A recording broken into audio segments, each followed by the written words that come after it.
started in section number 6 of New Testament Survey. We're in the Gospel of Matthew, beginning at chapter, let me look here, chapter 21.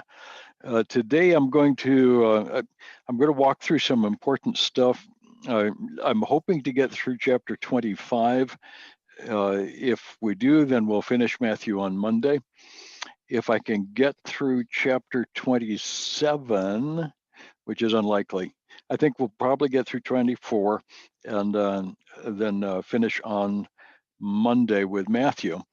Then we're going to go quite a bit more quickly through Mark and Luke, and then spread out again in the Gospel of John.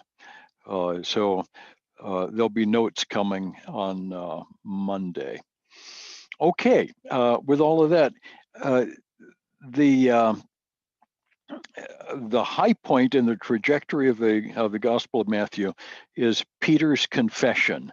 We can think of that as the turning point. It's not exactly the climax. That has to be the resurrection, but it's the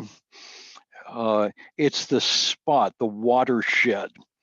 Everything before then leads up to Peter's confession. At that point, he says, "You're the Christ, the Son of the living God." Jesus responds, "Flesh and blood hasn't given you this, but my Father in heaven." So this faith in Christ as Son of God, as the incarnate God, is the foundation on which the church is built. From that point on, Jesus is moving toward Jerusalem.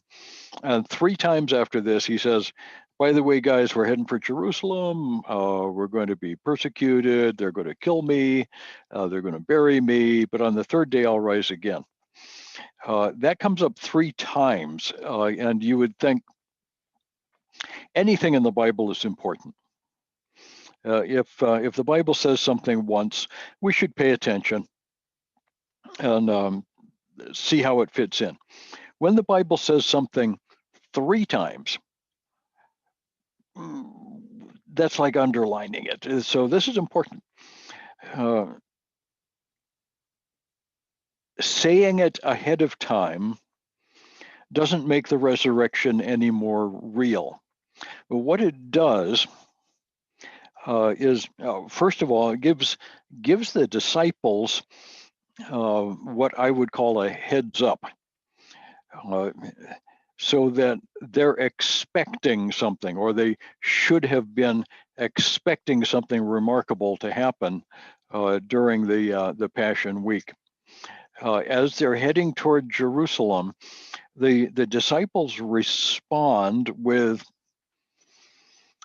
not quite the trust that we would like to see from them. They say, "Okay, well, let's go to Jerusalem. We'll die with them. It's the least we can do." Jesus is asking for quite a bit more faith than that. Nevertheless, he hasn't yet presented all the evidence. When the crucifixion happens, that fulfills his direct prophecy. Now, if Jesus had merely said, "Look, guys, I'm heading for Jerusalem and I'm going to be crucified, and so I'll be dead, I'll be gone, but I expect you to carry on. I expect you to go off and plant a church for me."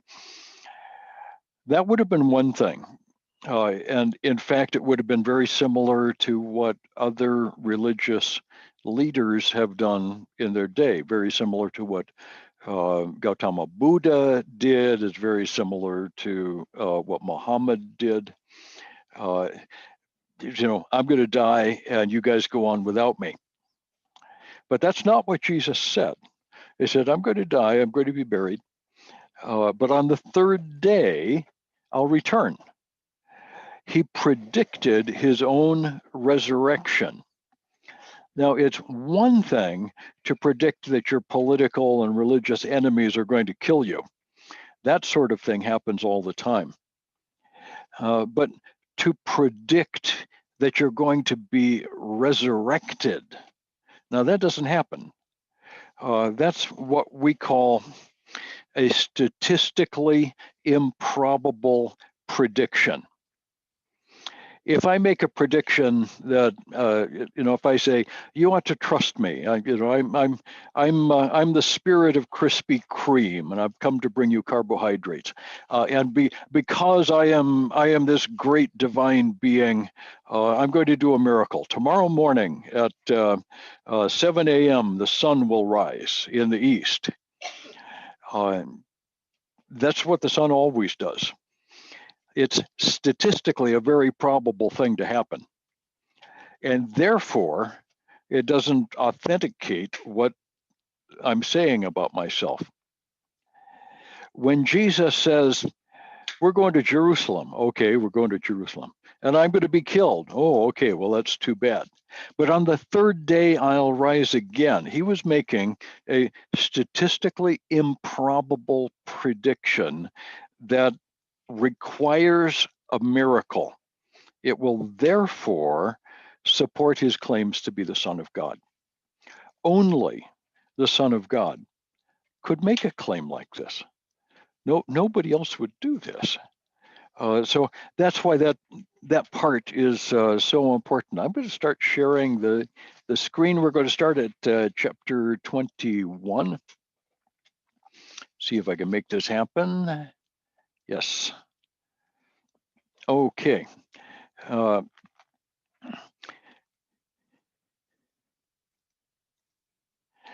The Bible Knowledge Commentary calls this the climax of the king's offer of the kingdom.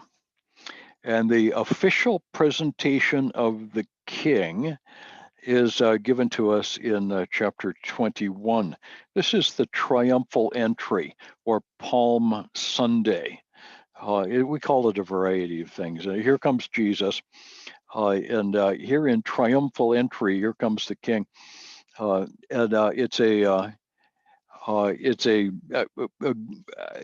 it's a good episode, although bittersweet in some ways.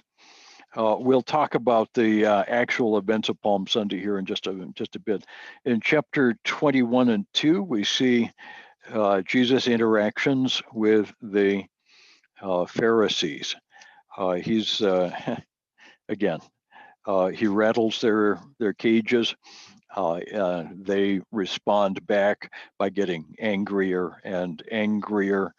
In chapter 23, we get the rejection of the king by the scribes and Pharisees, the leaders of the Jews. And in response, 7 woes, 7 pronouncements of judgment on the Pharisees. 23 is a kind of a tough chapter, and we're not going to spend a lot of time with it. Chapters 24 and 5 look at the far distant future.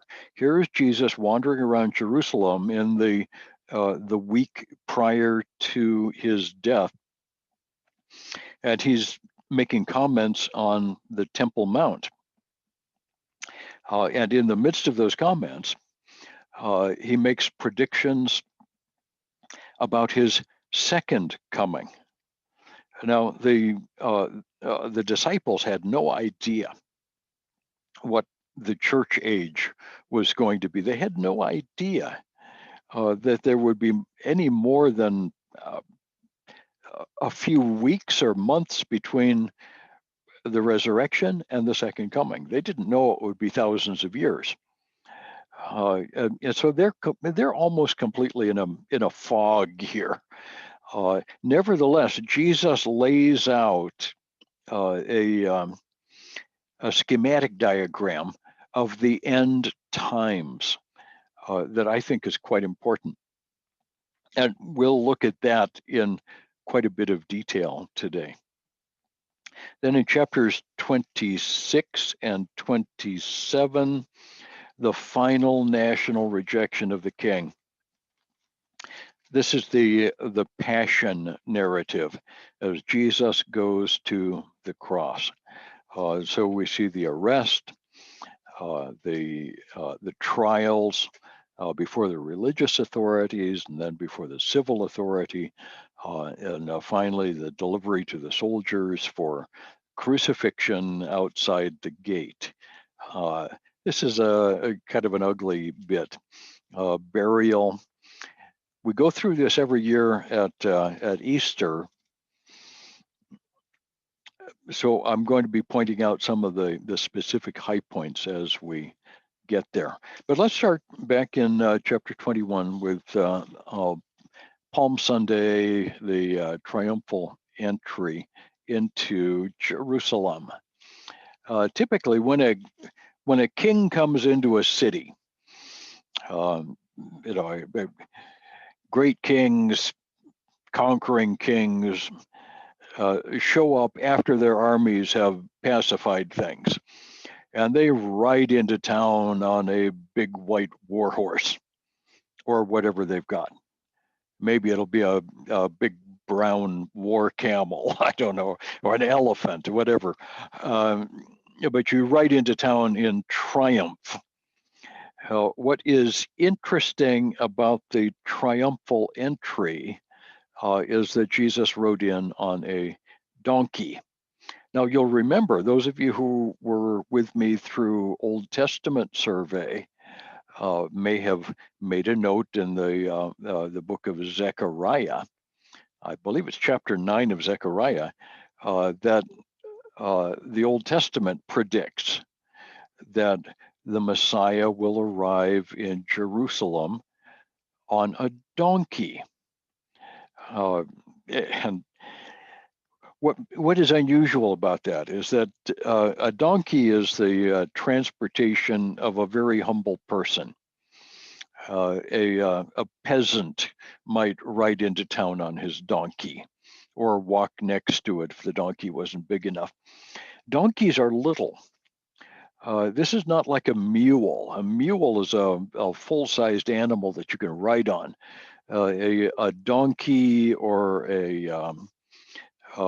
like a Mexican burro. They're short. They're not the size of a horse. It's this little bitty thing. It's big enough that a child could ride on it. I've seen children ride on donkeys in Jerusalem. But full-grown people riding on donkeys look a little funny. Usually their feet are dragging on the ground, and the donkey is struggling to remain standing. And the whole thing is slow and awkward and a bit ludicrous. So that's what we have here. So they drew near to Jerusalem. This is 21 and verse 1. I'll get down to the actual entrance here in verse 7 in just a second. And they drew near to Jerusalem, and they came to Bethphage, to the Mount of Olives. And then Jesus sent 2 disciples. So they're coming from the north, and they came down the Jordan Valley. Came up the Jericho Road and then up around the backside of the Mount of Olives, coming up through Bethphage, which may be the same as Bethany, where Lazarus was.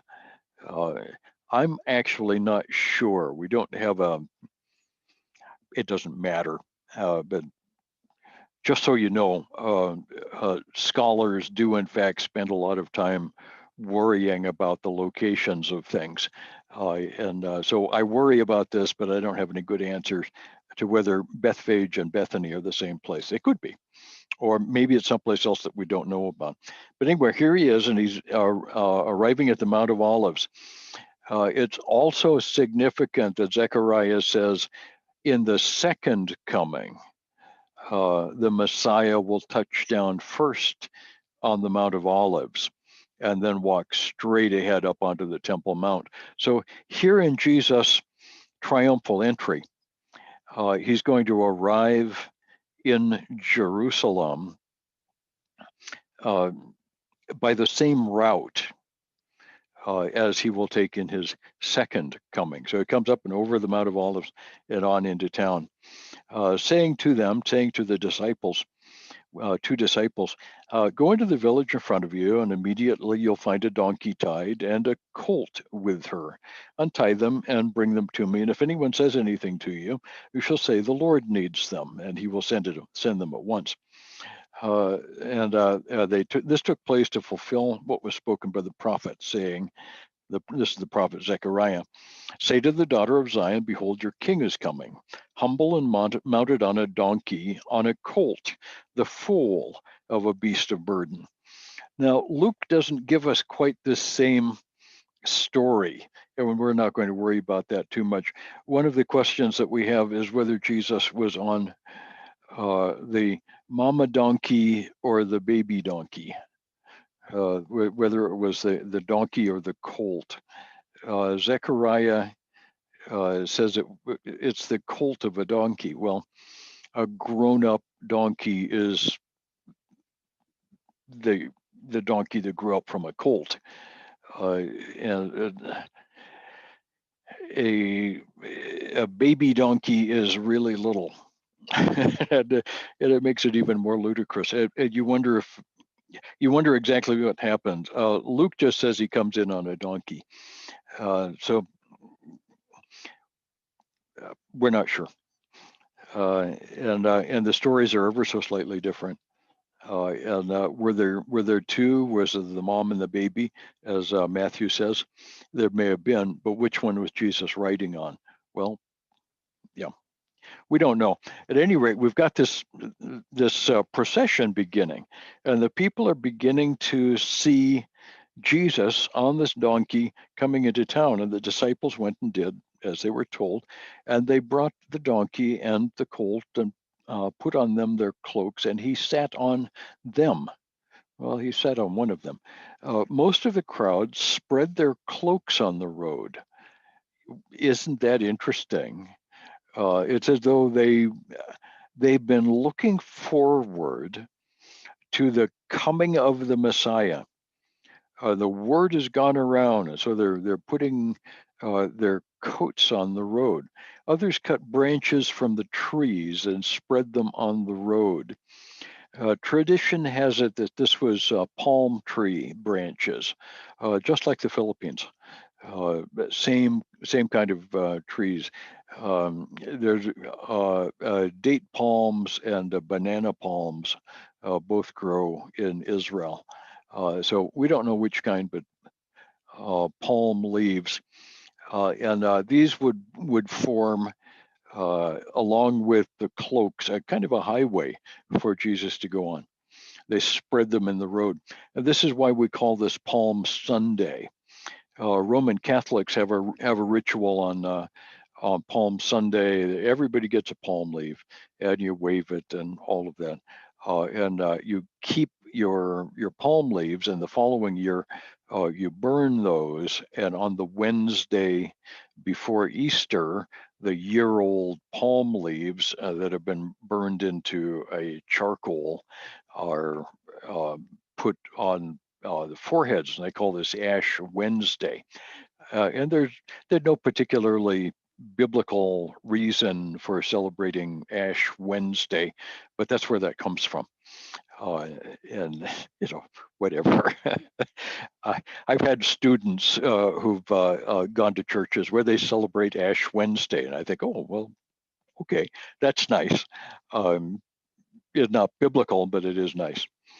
So the crowds were going before him, and they were following him, and they were shouting, Hosanna to the Son of David. Now, Hosanna is just a way of saying praise. Praise be or glory be to the Son of David.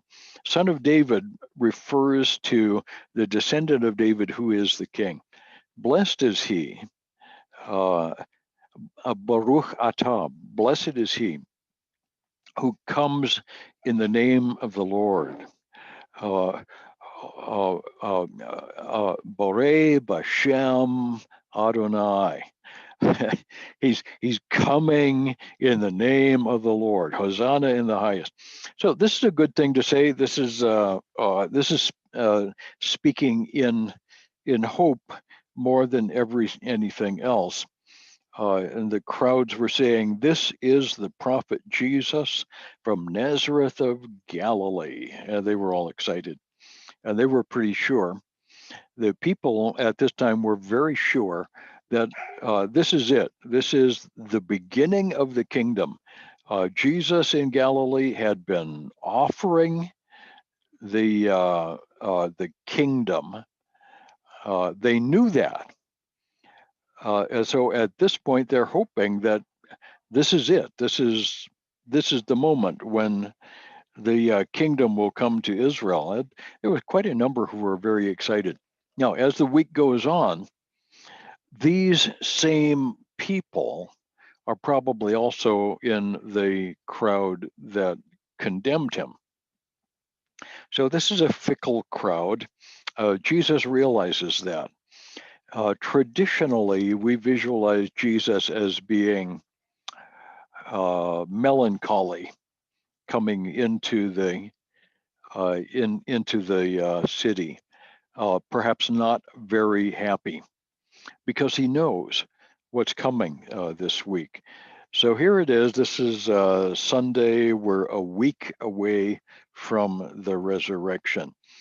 Jesus, immediately after this, we see he entered the temple and began driving out all those who sold and bought in the temple and overturning the money changers and the seats of those who sold pigeons. I'm particularly fond of the pigeons. I could just visualize Jesus there knocking over tables, money changers this way and pigeons that way, and pigeons fluttering everywhere, and these various dignified Pharisees and scribes dashing about trying to pick up their money off the floor. The coins are rolling around on the floor and falling into the cracks between. It's fun. I like the image that we get there when we visualize what Jesus is doing.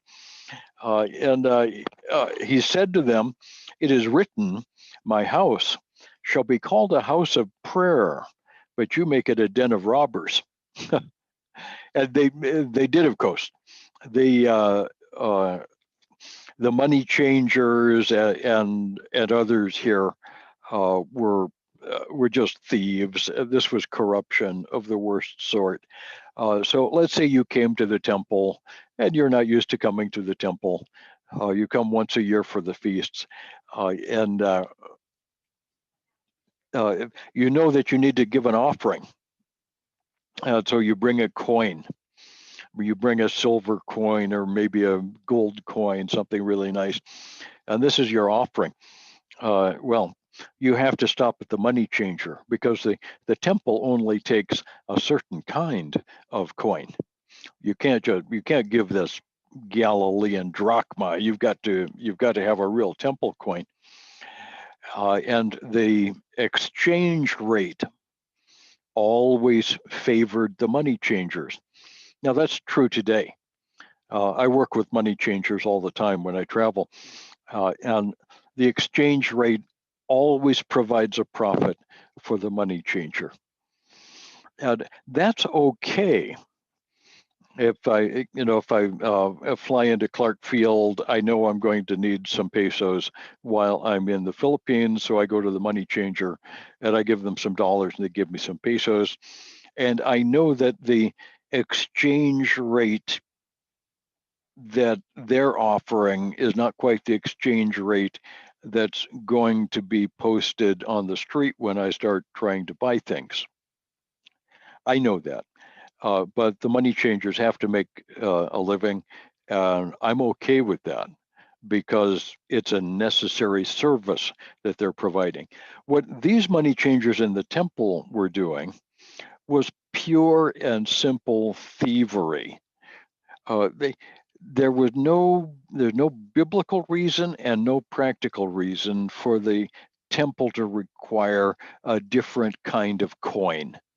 That's just cheating. It's just an awful thing. So anyway, Jesus knocked him over. Same with the pigeons. Pigeons and other kinds of animals. People would come to worship in the temple, and they would bring whatever they were bringing, a bull or a goat or whatever they were bringing, and that would have to be inspected by an animal inspector at the front gate. And invariably they would be told, "Oh, yours has a defect.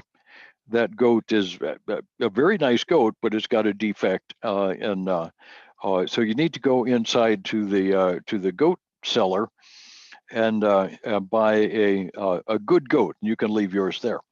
You can exchange your bad goat for a good goat." And again, the exchange rate and the profit margin is always in favor of the temple. Another form of graft. The same goat that was just brought in with a defect is sold to the next pilgrim. And it's corruption. It's just bad. So as this goes on, the blind and the lame came to Jesus in the temple, and he healed them. Chief priests and the scribes saw the things he did, and the children crying out. They said to him, "Do you hear what these people are saying?" And Jesus said to them, "Haven't you ever heard? Out of the mouths of infants and nursing babies, you've prepared praise." And of course, that's in the Psalms.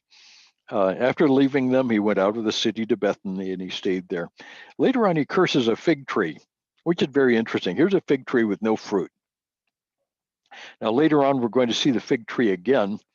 And this time, the fig tree is going to be symbolic of Israel. So I wonder if that's what's going on here. I don't have an Old Testament reference for fig trees, but Jesus curses this fig tree. The fig tree withers. In the latter part of this chapter, we've got the authority of Jesus being challenged. Parable of two sons. One, the father says, "Go out and go to work," and one says, "Yes, sir, I'm on my way," but he doesn't. He goes and wastes his time. While the other says, "Yes, sir, I'm on my way," and he goes out and goes to work. Now, which of these two is the good, proper son to his father? Well, obviously, the young man who went off and went to work. That's fairly obvious. Jesus' authority is going to be challenged by a variety of people here. Parable of the tenants is the latter part of chapter 21. This is a landowner who planted a vineyard, and there were some of the tenant farmers in the area were invited to come and work for him for a day. And one man showed up early in the morning. He said, "Well, you work all day for me for a denarius?" "Sure." A man came at noon. "Will you work the rest of the day for me for a denarius?" "Sure." And he goes to work. And another man comes just before the end of the day. "Will you work for me for the rest of the day for a denarius?" "Sure." And he's happy to do it. And the man who'd worked all day was a little upset because the man who came at the end got the same reward. And the landowner says, "My friend, I've done you no wrong. You agreed to work for a denarius, and I've given you what I promised. If I give someone else the same thing, what business is that of yours?" The principle here is that everyone who comes to Jesus receives the same reward. The righteousness of God, fire insurance to keep out of heaven, eternal life. Everyone gets the same reward, whether that someone was present that day when Jesus was in the temple or comes to Christ 2,000 years later, like all of us. You see, we haven't had a whole millennium to serve the King. We're latecomers, and yet we receive the same reward. Chapter 22, Jesus is going to be doing some specific teaching here. The parable of the wedding feast. Kingdom of heaven may be compared to a king. Notice how the kingdom of heaven comes back. the parables are all kingdom related. Kingdom of heaven may be compared to a king who gave a wedding feast for his son, and sent his servants to call those who were invited to the wedding, but they would not come. Oh, how awful. And he sent other servants, saying, tell those who are invited, behold, I prepared my dinner and everything is ready to go, but they paid no attention. And some of them treated his servants shamefully and they killed them. Wow, what a terrible thing to do. Well, the king was angry and he sent his troops and destroyed those murderers and burned their city. And then he said to his servants, the wedding feast is ready. Go therefore to the main roads and invite to the wedding as many as you can find. And they went out and they gathered all whom they found, both bad and good. And so the wedding hall was filled with guests. But when the king came to look at the guests, he saw that there was a man who had no wedding garment. And he said to him, friend, how did you get in without a wedding garment? He was speechless. And so he kicked him out into the outer darkness where there will be weeping and gnashing of teeth. For many are called, but few are chosen. Now, this is an enigmatic passage. This is difficult. What all is Jesus saying here? First, there's the obvious thing that those who are the invited guests, the first invited guests, refused the invitation and, in fact, killed the servants who were making the invitation. This is Israel. Israel is God's chosen people, and to Israel, God sent the prophets, and the people of Israel killed the prophets. That's without doubt what this is particularly speaking of. And so all of the others, the crowd who fills up the wedding feast, is the Gentiles. This is the prediction that when the Jews have finished rejecting their Messiah, he will turn to the Gentiles. And this is the prediction that the church will be primarily a Gentile thing. And so here we are today, and most of us are Gentiles. We don't come from a Jewish background. And we have this place at the wedding feast. But then there's the bit with the man without a wedding garment, now how he gets kicked out. This is very similar to the wheat and the tares, or the wheat and the weeds parable. It makes us think that the kingdom of heaven, this church age and its surrounding messianic times, involves a lot of people who are genuinely saved, mixed with a smaller number of people who are pretending to be saved. And so here in the church, we can't always tell, and it isn't always necessary for us to tell. At the end of time, Jesus will do what he needs. Taxes to Caesar. So the Pharisees asked, is it lawful to pay taxes to Caesar? And of course, they were trying to trap him. Because if he said yes, everybody would think that was terrible. And if he says no, the Romans will be upset with him. So either way, he loses. And Jesus responds in a great way. He said, well, show me a coin. And so they pulled out a coin. Whose name is that on the coin? Well, that's the name of Caesar. Very well then. Give to Caesar what is Caesar's, but what is God's, you must give to God. So, let Caesar have his money. You can pay your taxes, but be sure to give to God what is God's. And that answers the question. It just takes care of it. You're not doing anything. I mean, the money belongs to Caesar. So let him have his. That's all he wants. Great. But to God we give what belongs to God. Okay. Next bit of chapter 22, begin at verse 23. We've got the Sadducees asking about the resurrection. And of course, the Sadducees don't believe there is a resurrection. The Sadducees were similar to what we today think of as liberal or critical thinking Christians. And I think if you're a liberal Christian, you're not a Christian at all. But let's leave that aside for the moment. But if you claim to be a Christian, but you don't believe in the resurrection, I've got to ask the question, why bother calling yourself Christian? I mean, why? There's no point in being Christian if there is no resurrection.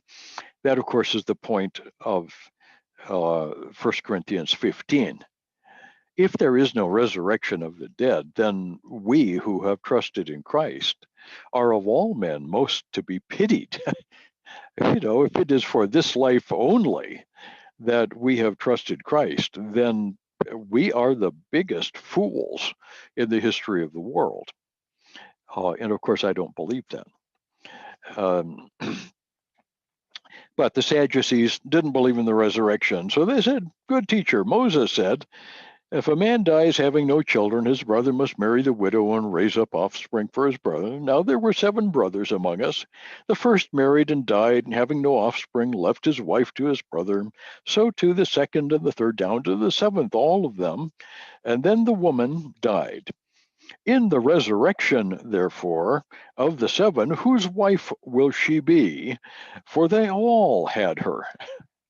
Okay, and this is supposed to be a great conundrum, and it's entirely possible that the Sadducees argued with one another about it, as though they could demonstrate that therefore the resurrection is ridiculous. And Jesus answered, you are wrong. Wait a minute. That wasn't one of the answers. You are wrong, Jesus answered. You know neither the scriptures nor the power of God. For, and here's where Jesus teaches with authority, in the resurrection they neither marry nor are given in marriage, but are like angels in heaven. As for the resurrection of the dead, have you not read what was said to you by God? I am the God of Abraham, Isaac, and Jacob. He is not the God of the dead, but of the living. And when the crowd heard it, they were astonished. Okay, and what Jesus has done there is to answer the Sadducees straight up. You people are wrong. You just misunderstand how the resurrection works. You simply haven't believed the scriptures, which in fact is true. The modern liberals do the same thing. They misunderstand the scriptures, and then they attack believers with the stupidity of the scriptures, when in fact the scriptures make perfectly good. Excuse me.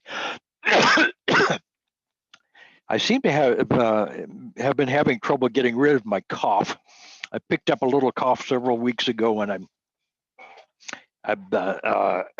it just wants to hang on. Then the Pharisees came to him and says, "Teacher, what is the greatest commandment in the law?" And of course, that's something they all argued about. And Jesus said, "You shall love the Lord your God with all your heart, with all your soul, and with all your mind," which is a paraphrase of Deuteronomy 6:4, or 6:4 and following. You shall love the Lord your God with all your heart and soul and mind. This is the great and first commandment. The second is like it. You shall love your neighbor as yourself. And this is from the book of Leviticus. On these 2 commandments depend all of the law and the prophets. Now notice that in this question, this is the Pharisees who gathered around him. Jesus actually gives a very straightforward and really very helpful answer. Love God, love your neighbor as yourself. And if you do all of that, you will have fulfilled all of the 10 commandments. The whole law is built on the 10 commandments, and the 10 commandments are built on the principles of loving God and loving those around you. You do that, and none of the law is necessary. If you're loving your brother, you're not going to steal from him or murder him. So everything falls together. Okay. Chapter 23, a series of 7 woes. And you can look through this chapter.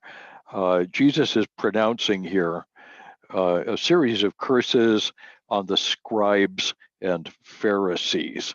Woe to you, scribes and Pharisees, hypocrites. And he says this 7 times down through the chapter and describes all of the things that he claims that they are doing. The end of chapter 23, beginning at verse 37. O Jerusalem, Jerusalem. And here Jesus begins this famous lament over the city of Jerusalem.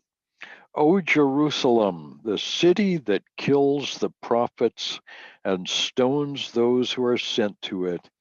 How often would I have gathered your children together as a hen gathers her brood under her wings, and you were not willing. Behold, your house is left to you desolate. For I tell you, you will not see me again until you say, Blessed is he who comes in the name of the Lord.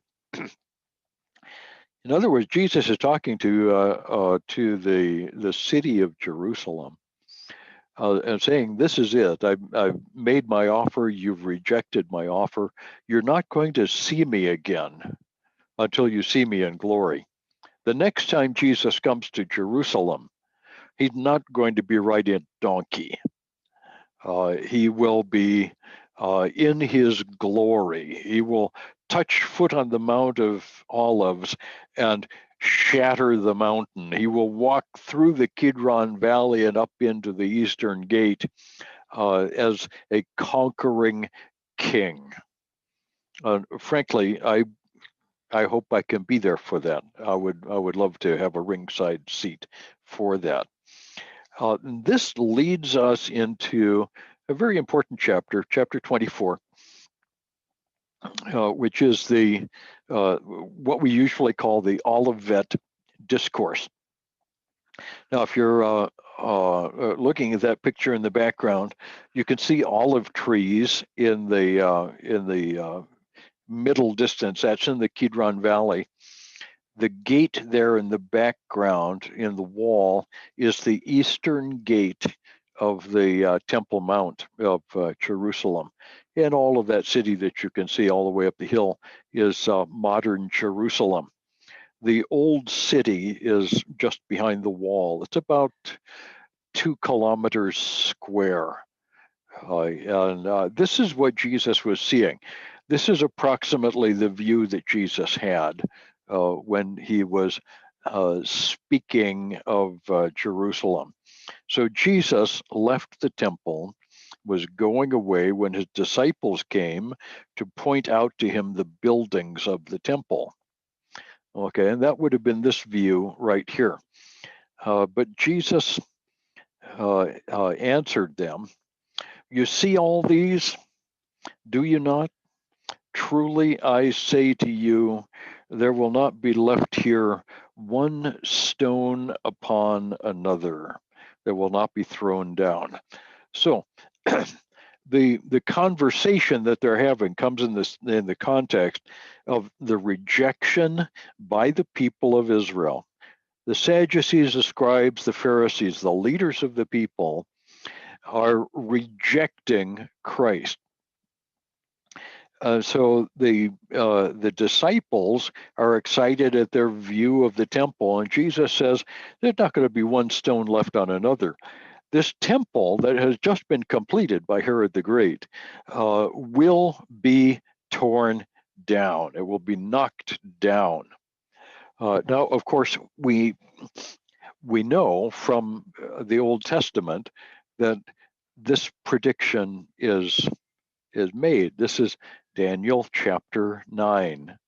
The prediction of the destruction of Jerusalem at the end time.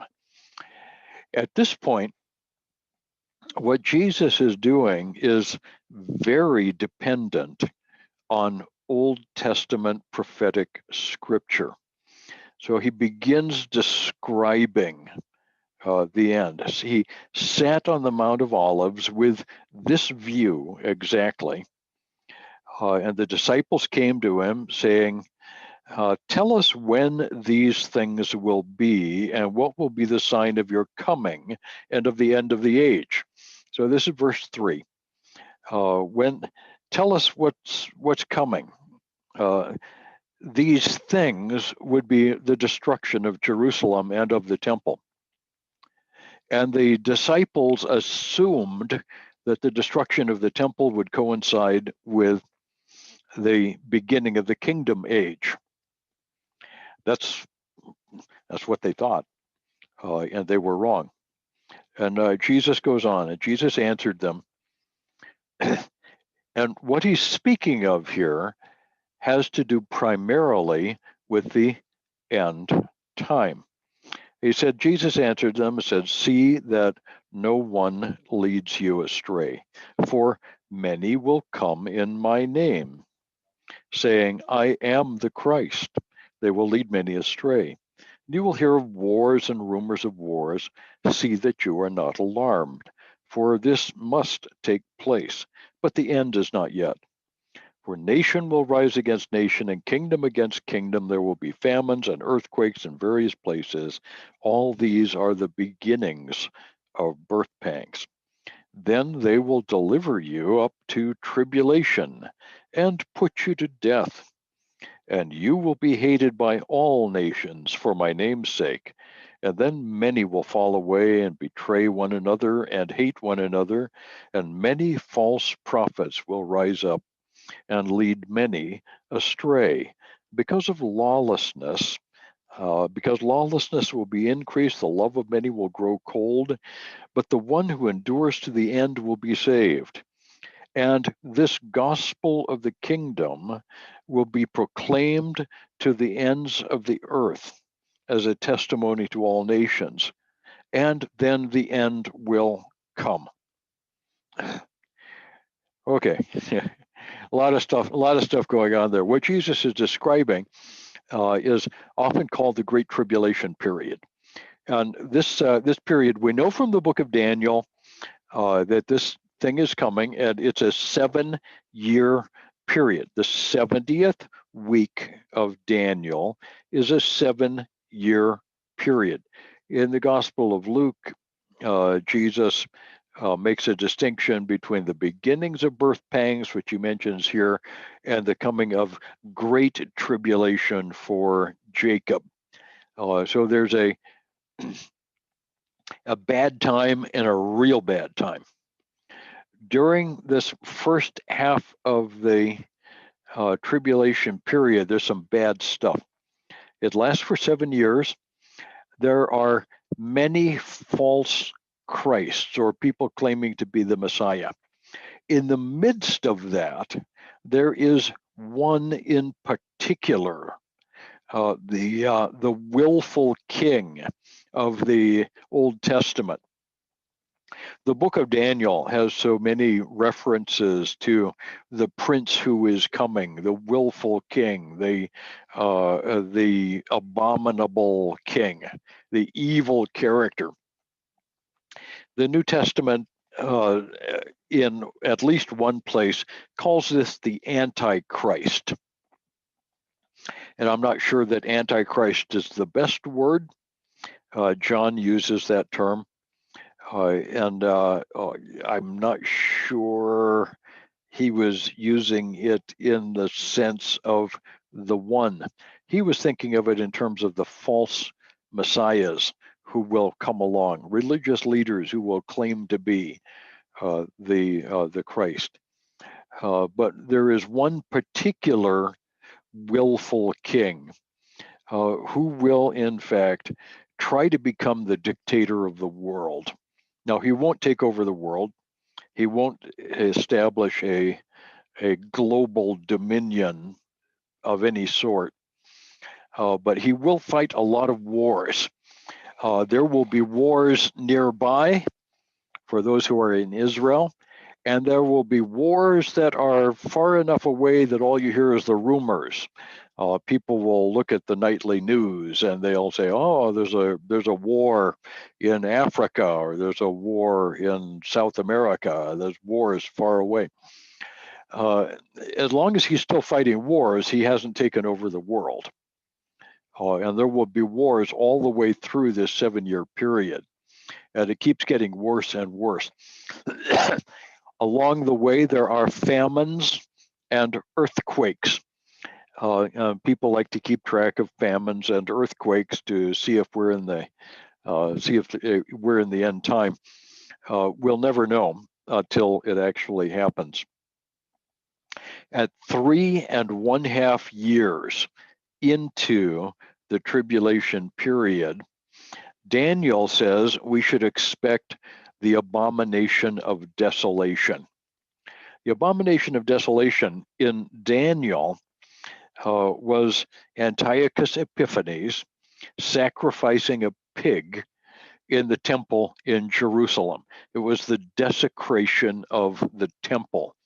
In order for the temple to be desecrated, there has to be a temple. So if the temple is going to be destroyed, which happened in 70 AD, that could be a desolation, in which case the end of the world happened in 73.5 AD.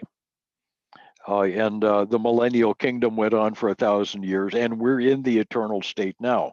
Now, of course, that's not true.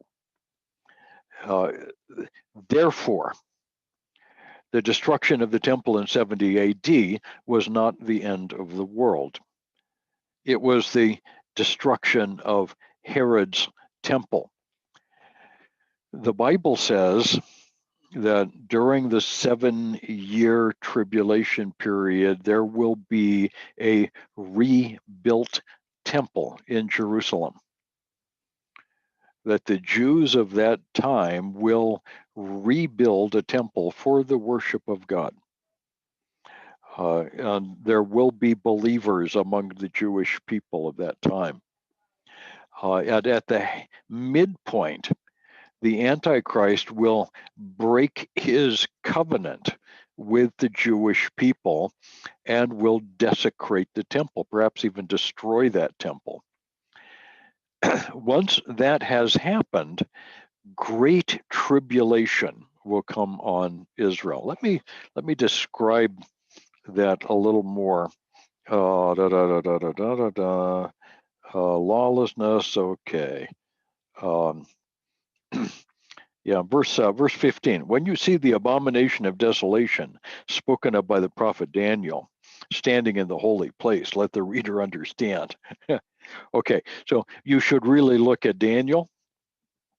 You should understand that Antiochus Epiphanes, 167 BC, is an object lesson or a type, a symbol of the end time desecration that is yet to come. Trying to make this apply to the destruction of the temple in 70 AD just doesn't work historically. This isn't what happened. People who interpret it that way are forced to misinterpret the whole passage. Because they can't say that the millennial kingdom began in 73 AD. It doesn't work. So they have to argue that there is no millennium at all, and the church age is the eternal state, and we're there now. And none of that actually makes sense. And none of it actually fulfills the intention of prophecy. So here we go. We've got the abomination of desolation. That's going to happen. Great tribulation, real trouble. And then a thing I really like, this gospel of the kingdom will be preached to the ends of the earth. At the beginning, in 32 AD, when all of this was being said, people could travel on foot or on the backs of animals or in sailboats. And sailboats were just getting started. The lateen-rigged sailboat could go out into the Mediterranean. The galley with banks of oars could venture out into the Mediterranean. But very few people at this time could go out into the oceans. If you got out of the Mediterranean into the Atlantic, it was very likely that you would be shipwrecked. So people didn't go out there. Travel was mainly in what we call the Old World, Europe, Asia, and Africa, because there was a land route all the way along. And you could take ships, as long as you stayed very close to the shore, through the Indian Ocean. So I believe there were contacts as far as India and the Spice Islands, and for that matter, even the Philippines. I think it's very likely that there were some contacts, particularly between Asia and the Philippines by sea. And the Polynesians, I know, had boats very early on. And so there were some contacts. But if you were to get the gospel to the ends of the earth, that's going to take better transportation than was available in the first century.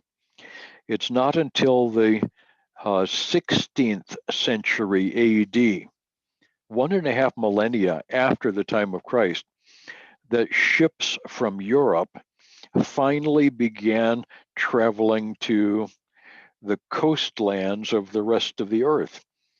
So North America was discovered in 1492, North and South America. The first ship that went around the world stopped in the Philippines with Ferdinand Magellan. And that happened in like 1512. Circumnavigating Africa and finally and going around through the Straits of Magellan didn't happen until roughly 500 years ago. But even at that, the sailboats could only go where there was an ocean. It would be hundreds of years after that time before missionaries would begin going up the rivers. And so in Africa, there's an old mission organization called the Africa Inland Mission. The sailboats had been able to take missionaries to the port cities, but the new thing was to go up the rivers by small boats and canoes and get in it. In China, there was an outfit called the China Inland Mission from Shanghai and Hong Kong and other places on the coast. Missionaries tried to get inland on the rivers. And that's a slow, difficult process. And there are lots and lots of places that never got reached. It has only been in the most recent century that it's been possible to get to the most difficult places in the world.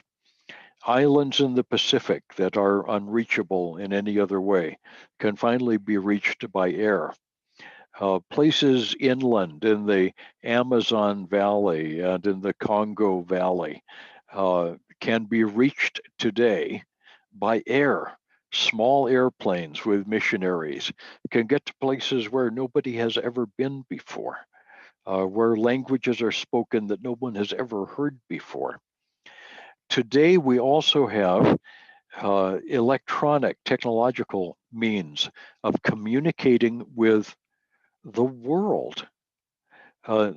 Literally right now, as I'm speaking here in my little upper room in Idaho, I'm speaking to people in America, in the Philippines, and in Italy.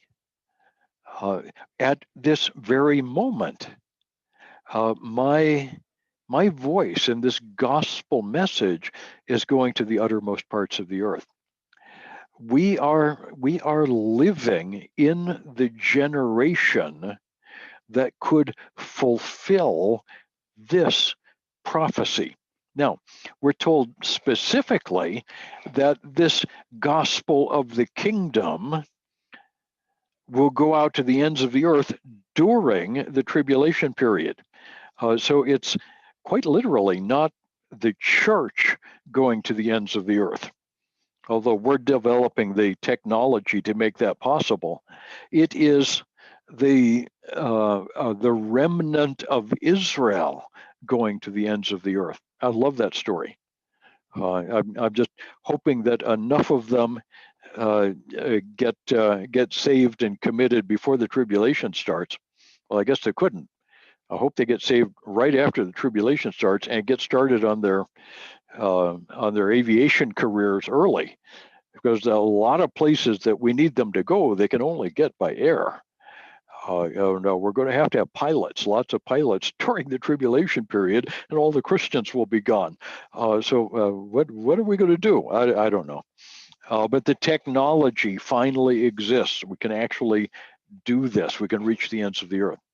Then the description of the second coming comes at the end of this chapter. And let me describe this for you. So, well, he's going to talk about the abomination of desolation and how bad this is going to be. Let the reader beware. 16. Then let those who are in Judea flee to the mountains. Let the one who is on the housetop not go down or take what's in the house. Let the one who is in the field not turn back to get his cloak. And alas, for women who are pregnant and those who are nursing infants in those days, pray that your flight may not be in winter or on a Sabbath. There will be great tribulation, such as has not been from the beginning of the world until now, no, and never will be. And if those days were not cut short, no human being would be saved.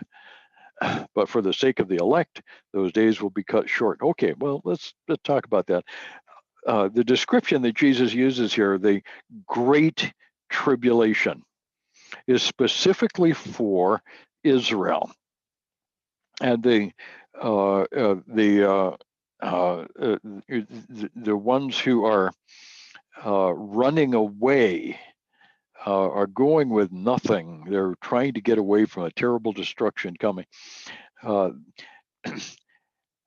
That can have an object lesson in the destruction of Jerusalem in 70 AD, but the fuller description of this, a terrible time, a terrible tribulation such as has never been and never will be. This is clearly in the context that Jesus gave earlier. Beginning at verse 29, immediately after the tribulation of those days. Okay, so the tribulation period is the 7-year period. At the very end of that, as soon as it's all done, the sun will be darkened, the moon will not give its light, the stars will fall from heaven, the powers of the heavens will be shaken. Okay, that's 24:29. Those events, what we call the celestial signs, the sun, the moon, the stars, everything shaken, this is expanded on in the judgments of the book of Revelation. When we get to the book of Revelation, we're not going to spend nearly as much time as it deserves, but we will look at the judgments of those days. And a part of that, stars falling out of the sky. Now, I don't think it'll be literal stars falling out of the sky, but it'll look like stars falling out of the sky as stuff comes out of the sky to do terrible damage on the earth. I'm of the opinion that this is entirely a miraculous thing. I don't think we have to speculate on what particular kind of helicopter or what particular kinds of bombs or what particular kinds of weapons are being used, because I think this is God doing it. This is judgment coming. Then will appear in heaven the sign of the Son of Man. And then all the tribes of the earth will mourn, and they will see the Son of Man coming on the clouds of heaven. And he will send out his angels with a loud trumpet call, and they'll gather his elect from the four winds, from one end of heaven to the other. So there's some specific terms that are used here. We're told that the second coming will be like lightning, visible from the east to the west. So the second coming will be very, very public. This is not the so-called rapture. We'll talk about the rapture later when we get into Corinthians and the Thessalonian epistles. We'll talk about the whole rapture thing. The rapture, I think, is a small doctrine compared to the second coming, which is a very large doctrine. The second coming of Christ to set up the millennial kingdom on earth is a very big deal. And it's like lightning visible from the east to the west. In the sky will be the sign of the Son of Man. And scholars have wondered what that is exactly. It's traditional to take this as the cross, and it may be. We hear angels with a trumpet, and there is one particular angel with one particularly big, great-sounding trumpet. And I've joked with people that I hope that's Louis Armstrong, because I've always liked Louis Armstrong on the trumpet playing jazz. Probably not, but this is an angel who thinks he's Louis Armstrong. And he'll come up and he'll get his trumpet going, and he'll blow that trumpet, and everybody will say, "Wow, that is some sweet trumpet." And that will be the trumpet that announces the coming of the Son of God to establish the everlasting kingdom. And we go on to the day and the hour. Nobody knows the day or the hour, not even the angels in heaven. This is verse 36. Nor even the Son, but the Father alone. I have to stop on that verse for just a second, because people like to speculate about when the second coming will happen. I've had people tell me that they're convinced the rapture is going to happen, the middle of April or whatever. All of those predictions, all through history, have always been wrong. The belief that the second coming has to happen this year or 2 years from now or 5 years from now, because of my calculations here, have always been wrong. Every time anybody has ever tried that, they've been wrong. And this is explained by the fact that, one, nobody knows. Nobody knows. No man can know. The angels don't know. The angels don't know. Not even the Son knows. Jesus, at the time that he was speaking, didn't know. Now, I hope that by this time he knows, but at the time he didn't know. So he couldn't tell them. Now, let's go back to the angels for a second, because among the angels is Satan. Okay, and he gets together when the sons of God get together to have their meetings in heaven. Satan is among them, and I don't know how the other angels put up with him, but nevertheless, Satan is among them. And even in those meetings, if they start discussing when is the second coming going to happen, they don't know. So Satan doesn't know. But when you think it through, a lot of the things that are going to happen during the tribulation period are Satan's job. The Antichrist is set in place by Satan himself. A lot of the bad stuff, the plagues and wars and conspiracies and corruption and all kinds of bad stuff, is the work of the devil.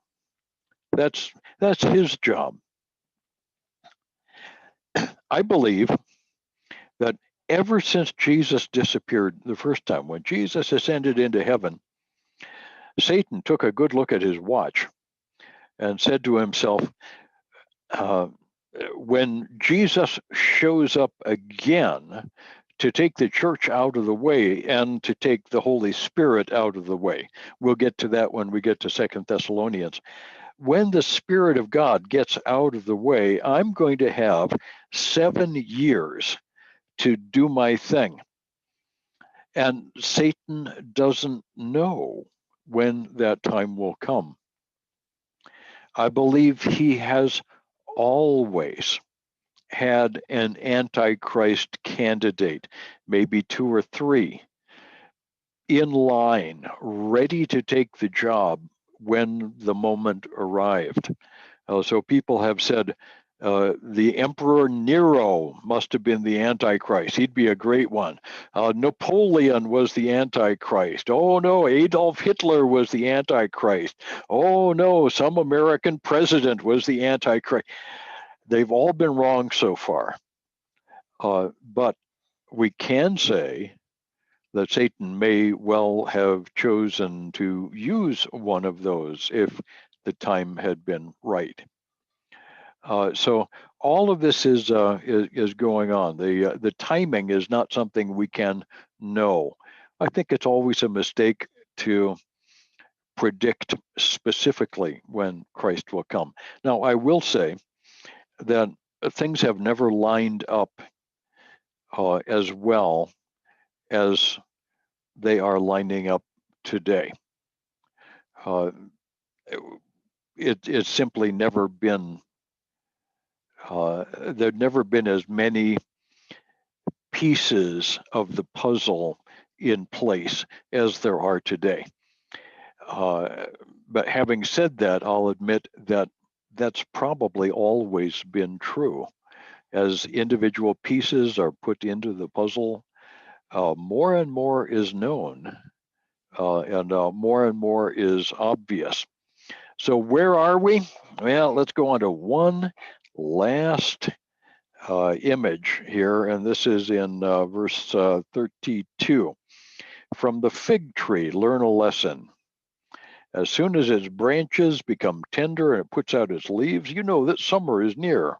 So also, when you see all these things, the 7-year troubles, the Antichrist, the wars and rumors of wars, the abomination of desolation, when you see all of that, you will know that he, the Christ, is near, even at the gates. Truly I say to you, this generation will not pass away until all these things take place. The term generation is an interesting word. Part of this argument, it makes a difference whether Matthew was writing in Greek or in Aramaic. And we're not going to go there. But what Matthew is saying, the words that Matthew is using here to quote Jesus, suggests that the people, the nation that he's speaking to will not disappear until all of these things have taken place. He's speaking to the people of Israel. He's speaking to his disciples there on the Mount of Olives as representatives of the nation of Israel. He's not saying that the fig tree is the rebirth of the nation of Israel, and within 40 years there has to be a second coming. That was a popular idea a few years ago. There was somebody famous that wrote a book that since Israel had been reestablished as a nation in 1948, that 1987 had to be the date for the second coming. So there was a famous book out, little bit actually a booklet, 87 reasons why the second coming will happen in 1987. And then of course it didn't happen that year. He sold 1 million copies, made a lot of money, and it didn't happen. And so the next year, he wrote another book, 88 Reasons Why the Rapture Has to Happen in 1988. Strangely enough, nobody bought that one. And it demonstrates that, one, a generation isn't 40 years. The use of the word generation here means a people group. This people of Israel will continue to exist until the end of history. Many, many years ago, tradition has it that the Emperor Napoleon was speaking to his court chaplain. And I'm not a great admirer of Napoleon. He was a tyrant.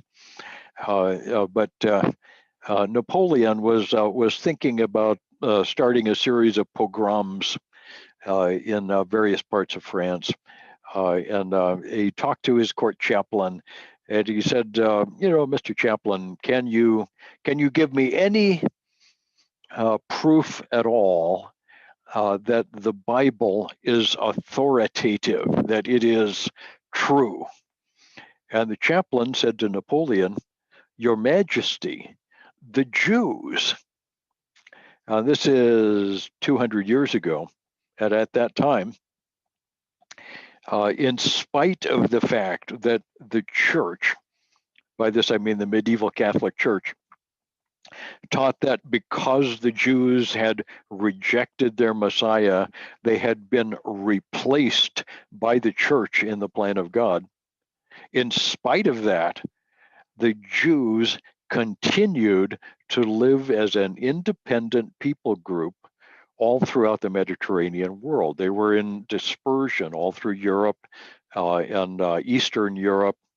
They were still living in the Holy Land. There were still Jews in Jerusalem under Muslim control at the time of Napoleon. Your Majesty, the Jews, this generation, this fig tree people, whom I've cursed for their unfruitfulness, will continue to exist until the end of time. As we got farther into the New Testament, we're going to see more fulfillments of all of the. Okay, there we go. We're going to see more elements where the Old Testament prophets are telling us the truth. They're giving us an outline that the New Testament clearly picks up on and fulfills. So all of this is interrelated. I believe there is one large prophetic system in the Bible. Matthew 24 reflects that larger prophetic world. Okay, next time on Monday we will finish Matthew. We'll go into the Passion Week, the crucifixion, the resurrection, and the conclusion of the book of Matthew. This has been fun. Thank you for your attention. It's neat to see everybody there. And some of you look a little sleepy, but that's all right. I love you anyway. Have a good evening in Italy. Have a good morning in the Philippines, and we'll see you all on Monday. Bye bye all. Love you guys. Thank you, Dr. Tan. Thank you. Bye bye. Bye bye. Hi, Donna. Bye bye. Thanks, Roger. Bye bye, Dolly. All right. I see. Grazie, thank you. Okay. There we are. Bye, Don. Bye-bye.